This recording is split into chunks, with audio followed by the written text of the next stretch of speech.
Bonjour. Je vais essayer de vous expliquer un peu comment ça marche le logiciel Aloha et Marplot. Donc l'objectif de cet exercice, c'est vraiment de pratiquer la simulation des risques. Donc c'est ça l'objectif.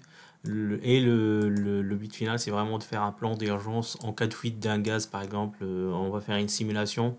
On va imaginer un accident à l'intersection de 50 otages à Nantes. Donc là, c'est juste une hypothèse et un cas qu'on a pris juste pour en imaginant un accident entre le tramway et un camion transportant le gaz dichlore, en sachant que le gaz dichlore, on l'utilise par exemple pour traiter l'eau ou pour même nettoyer les piscines. Donc là, on va faire la première étape consiste à télécharger les deux logiciels libres Aloha et Marplot, donc qui appartient au département américain de l'environnement. Donc là, vous allez télécharger Aloha qui va nous permettre d'avoir la propagation et de la fuite des gaz en fonction de la vitesse des vents et des données météorologiques et chimiques. Et donc l'objectif, ça va nous donner trois zones. Zone rouge où c'est vraiment très dangereux et très toxique. Zone orange où c'est moyen. Et zone jaune où c'est proche de la limite qu'on ne doit pas dépasser. Mais ça reste quand même un risque, quoi. Donc une fois qu'on aura ça, avec le logiciel Aloha, il faut l'importer dans le logiciel Marplot.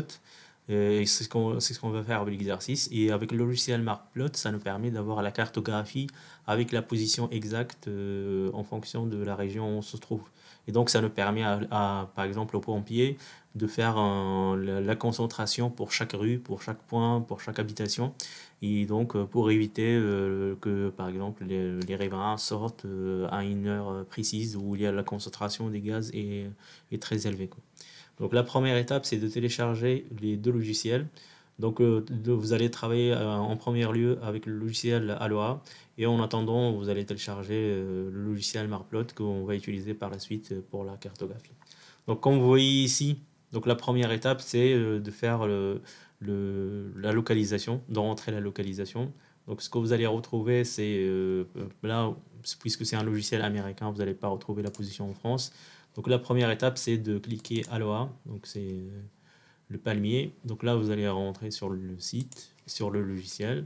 Et donc là, vous voyez dans site data, il vous donne localisation et chemical data et atmosphérique data. Donc les trois parties doivent être rentrées. Là, il me donne directement Nantes parce que c'est moi qui a rentré les données.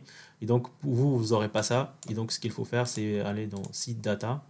Donc en fait, il faut suivre juste le PDF. Donc là, je vais vous montrer le PDF, je vais le suivre à à la lettre. Donc là, le PDF, il vous demande de lancer alors à nouveau New dans le menu, donc comme ce que je viens de faire. Par exemple, je peux faire là New. Et donc moi, j'ai déjà ça. Donc sélectionnez location, donc dans le menu site data. Donc là, par exemple, location. Et donc là, il vous demande ici, si vous ne trouvez pas Nantes, par exemple, bah là, je peux faire add. Donc là, je mets add, je mets Nantes, par exemple. Donc là, ici, il vous donne de rentrer. Je dis que c'est not in US. Donc je dois rentrer l'élévation. Donc là, par exemple, je vais y donner comme exemple Nantes. Les coordonnées géographiques qu'il faut rentrer, c'est ça. Donc là, on doit rentrer, hop, on doit rentrer ces données-là. Donc là, on va rentrer latitude. Donc latitude, c'est 49, 47, 47, 13 minutes et 0,2 secondes, mais là, on n'aura pas besoin. En longitude, on a 1 degré et 33 minutes. Donc c'est en ouest. Donc on a bien. Donc au niveau du nord, on a 47, 13. Donc c'est bien ça. Donc c'est ça. Au niveau de longitude, on a 1 degré 33 minutes. Donc c'est bien ça. On a l'ouest. Latitude par rapport à la mer, on a 19 mètres. Donc 19 mètres ici. Donc ça, c'est juste des données que j'ai trouvées sur Internet. Vous pouvez chercher vous-même. Mais bon. Donc là, c'est juste un exercice pour pratiquer comment on peut rentrer les données, quoi. Donc là, une fois que vous aurez ça, vous cliquez OK. Et donc là, il vous donner le country name. Donc on dit que c'est la France. On a Greenwich plus 1. Donc on dit is current model time standard hour daily. Donc c'est est-ce que c'est heure d'été, donc on va le laisser standard. On met OK, donc là il me dit que j'ai déjà Nantes. Vous n'aurez pas ce problème-là. Donc là on clique OK. Et vous aurez le Nantes ici qui va apparaître, quoi. Et donc vous allez faire Select. Et donc vous aurez la localisation. Donc là il me donne, là vous voyez ici, il me donne l'heure qui correspond à ce que j'ai dans l'horloge, quoi, dans l'horloge processeur. Donc là c'est la première étape, on l'a fait. Donc la deuxième étape, c'est la partie choix d'un produit chimique. Donc là, nous, on va faire une simulation que le camion transporte du chlore. Donc le chlore, en anglais, c'est chlorine. Donc la partie chimique, donc il faut aller pareil dans cette étape, chemicals. Donc et là, on doit chercher chlorine. Donc là, vous allez chercher chlorine, il est là. Donc chlorine, et on met select. Donc là, on voit ici, il vous rentre la masse moléculaire, il vous rentre tous les détails de ce point, de ce produit chimique. La dernière étape, c'est de rentrer les données atmosphériques, pareil dans la partie atmosphérique, cette étape. Et donc là, on doit rentrer, saisir dans les informations météorologiques. Et donc là, il faut rentrer, par exemple, user input. Donc là, vous allez rentrer à la fois, par exemple, la vitesse. Et ce qu'il faut savoir ici, comme je vous ai montré ici, je vous ai mis un exemple pour retrouver les vitesses de vent et pas mal d'autres informations météorologiques qu'on peut utiliser avec le logiciel. Pour la vitesse du vent, on utilise plutôt le nœud KTS. Donc KTS, c'est ce que vous voyez ici, Keynote. Donc c'est ce qu'on va utiliser. Et l'unité de mesure principale du vent, c'est presque 0,5 mètres par seconde, quoi. Donc nous, on va simuler qu'on a 10 kilonewtons. Donc c'est ça la première étape. On va dire que la direction du vent, c'est est. Donc on va faire ça. Après, on va simuler que on a c'est au niveau de 50 otages, donc c'est ce qu'on va étudier par la suite. Là, on va dire que le soleil est bien clair, quoi. Là, on dit que c'est à open country, donc il n'y a pas de, il y a pas, il y a pas de rivière, c'est un endroit où c'est ouvert, il n'y a pas de, il y a pas de géométrie ou de cartographie qui permet qui va perturber un peu la propagation. Donc c'est pas, il n'y a pas de montagne, il n'y a rien. Donc là, c'est la première étape. Une fois qu'on a saisi tout ça, ben on clique OK. Donc là, il nous donne, il faut rentrer high. Là, on dit OK. Donc là, on dit que au niveau de, on n'aura pas de no inversion, donc on n'a pas de perturbation au niveau géométrique, et on rentre qu'on a 10 degrés, par exemple. Et là, on peut rentrer soit directement l'humidité relative, soit de rentrer, soit de choisir par exemple si il pleut, soit c'est. Donc on peut rentrer par défaut ces trois catégories ou rentrer directement l'humidité relative si on l'a, quoi. Donc on clique OK, et donc là on a les trois qui sont remplis. Donc ce qui reste, c'est juste sélectionner la source des dangers. Donc là, pour sélectionner la source des dangers, comme je l'ai expliqué ici, donc après ces trois étapes préliminaires, on passe à l'étape de l'accident, source strange. Donc là, sur l'angle setup, vous cliquez et vous aurez source. Et là, on va on va prendre comme unité le kilogramme, et on va dire que ça sera une source instantanée, parce que là, on va simuler que le camion transportait 5 bouteilles de chlore de 49 kg. En le multipliant x 5, on a 245. Donc on va rentrer 245 kg. Et donc c'est au niveau de l'intersection des 50 otages où on va faire le. Et donc on va dire qu'il va libérer tout ce contenu simultanément. Donc c'est pour ça qu'on va choisir instantaneous source. Et après, donc là, on va dire estimer que c'est lorsque le camion, lorsqu'il y aura il sera endommagé, ça sera au même niveau le même niveau par rapport à la source, quoi. Donc là, on va cliquer, on va mettre 0 et on va mettre OK. Donc là, il nous dit note this chemical may flash boil. Donc il nous dit qu'il est possible qu'il y a des flammes suite à cet accident, quoi. Donc là, on a les données. Donc une fois qu'on a rentré les données, bah, la dernière étape, c'est juste... Là, je vous ai mis un petit commentaire sur des informations sur les bouteilles de chlore qu'on transporte souvent et qui sont utilisées pour la désinfection de l'eau destinée à la consommation humaine pour l'eau potable, ou même l'eau de baignade et même les eaux de process. Donc c'est indispensable pour la vie courante. Et donc ce qu'il faut savoir, c'est qu'en fonction de la concentration, ça peut être vraiment très toxique et très dangereux. Donc la dernière étape, c'est de sélectionner les 3 zones de danger. Donc pour sélectionner les 3 zones de danger, bah, il faut aller dans Display, Treat Zone. Donc Treat Zone, comme en français, c'est zone de danger. Et donc là, ils nous donnent directement par rapport au niveau américain, ils ont une fixation de rouge quand on dépasse 20 ppm, donc ça veut dire que c'est très toxique. Orange quand on dépasse 2 ppm et 0,5 ppm partie par million. Donc ppm c'est partie par million, c'est comme milligrammes par gramme. Donc c'est en jaune et donc ça permet de vérifier. Là c'est la limite vraiment où ça devient dangereux. Là c'est moyennement dangereux. Là c'est très très très dangereux, catastrophique même. Donc une fois qu'on dépasse ce seuil-là, bah, ça veut dire qu'il faut pas sortir ou il faut mettre un masque pour éviter d'inhaler le chlore, quoi. Donc là, il vous donne Show Wind Direction Confidence Line. Donc là, il vous montre, est-ce que vous voulez qu'il vous montre la direction du vent pour chaque zone ou pour juste pour la zone la plus grande.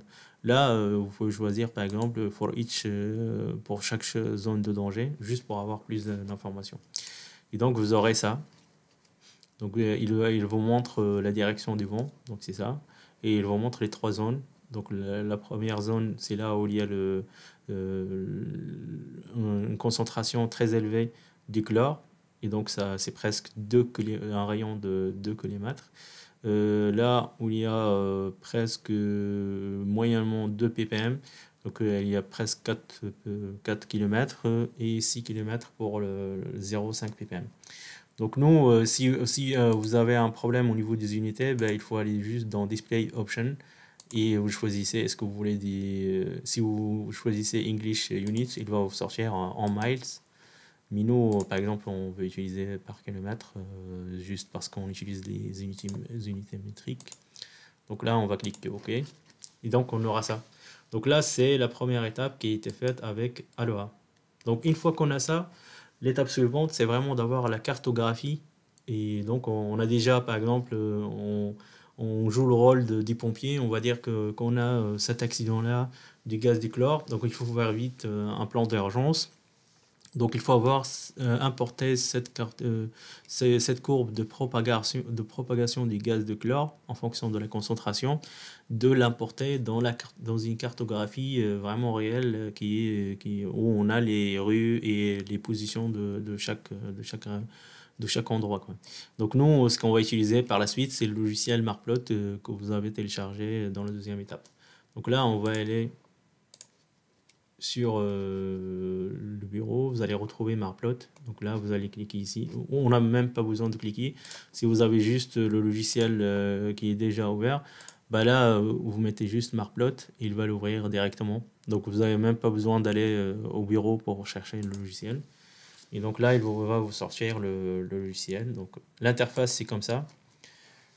Donc comme vous voyez ici, l'interface, c'est une sorte de Google Maps. Donc c'est presque Google Maps. Mais l'intérêt, c'est il ne va pas vous sortir un nom directement. Donc là, il y a la partie capture d'écran, si vous voulez faire la capture d'écran. Là, il y a la partie logiciel Aloha. Et là, c'est un Cameo, si on veut, c'est un autre logiciel.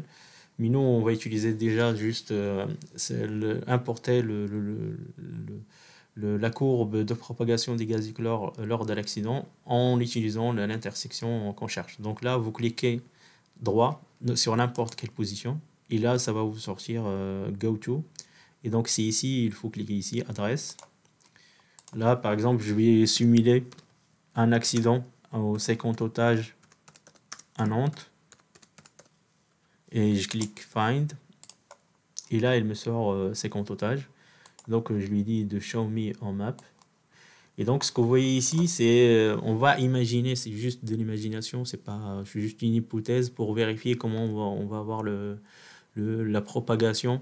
Si en cas où si on veut faire un plan d'urgence pour aider la population à ne pas être toxiquée avec le gaz de chlore qui sera dispersé. Donc là, on va imaginer qu'il y a un camion transportant des gaz de chlore qui va arriver de rue de Strasbourg. Et il y a le tramway qui va passer. Et donc, on va imaginer qu'il y a au niveau de cette intersection qu'il y a l'accident. Donc là, c'est juste une simulation. Donc une fois qu'on imagine, c'est là la source des dangers et la source de la fuite des gaz. Donc là, une fois que vous avez sélectionné cette position-là, il faut aller dans Aloha, dans la palme que vous avez trouvée ici, Interact with the Aloha Program. Donc là, il va importer le résultat que vous avez trouvé sur Aloha. Donc là, vous allez installer ce point-là comme source de danger. Et donc, il va vous importer la courbe qu'on vient de voir sur le logiciel Aloha. Donc là, une fois que vous cliquez, ben, vous aurez la zone de danger qu'il vous donne ici. C'est bon. Donc là, si vous voyez ici, si je suis un pompier, là, je sais que, par exemple, autour de cette région-là, autour d'Auchan, et au niveau des rues Sarrazin, ben, je dois parler à l'hôtel pour lui dire que durant une période donnée, ben, il faut fermer les fenêtres et il faut éviter de sortir parce que la concentration des gaz dichlore est très dangereuse. Et donc, ça me permet d'avoir cette zone-là. Mais si je veux vraiment avoir une position précise dans chaque endroit, bah, je peux aller, par exemple, ici, bah, au niveau de l'hôtel. Je vais leur dire, ouais, bah, ils vont vous demander, par exemple, la concentration. Bah, je clique ici. Je leur dis qu'au niveau de leur hôtel, bah, il y aura, et donc je clique sur le deuxième point, Set Trade Point. Donc là, il va me sortir la concentration à ce niveau-là. Donc là, il me sort cette courbe-là. Et donc là, on voit ici. Et ici, on voit la courbe. Donc là, au bout de, par exemple, de 5 minutes, bah, la concentration dépasse presque 100 ppm. Donc, durant cette période-là, il faut que la population ou les gens qui habitent dans l'hôtel ne doivent pas sortir, quoi. Dans la position que je choisis, bah, j'ai la courbe de concentration. Là, c'est juste un petit exemple que j'ai pris avec juste 245 kg de chlore. Mais lors d'un accident, il est possible d'avoir des tonnes de chlore. Par exemple, pour Céveso, on peut faire même la même simulation et on va voir que, par exemple, là, on va dire aux gens de ne pas sortir durant 5 minutes. Une fois que le gaz du chlore sera dispersé, ben, ils peuvent sortir après, quoi.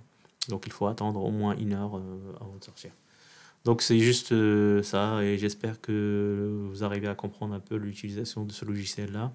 Et j'espère qu'il sera utile pour vous, pour vous utiliser pour vos simulations de risque un jour, quoi. Merci de votre attention. Au revoir.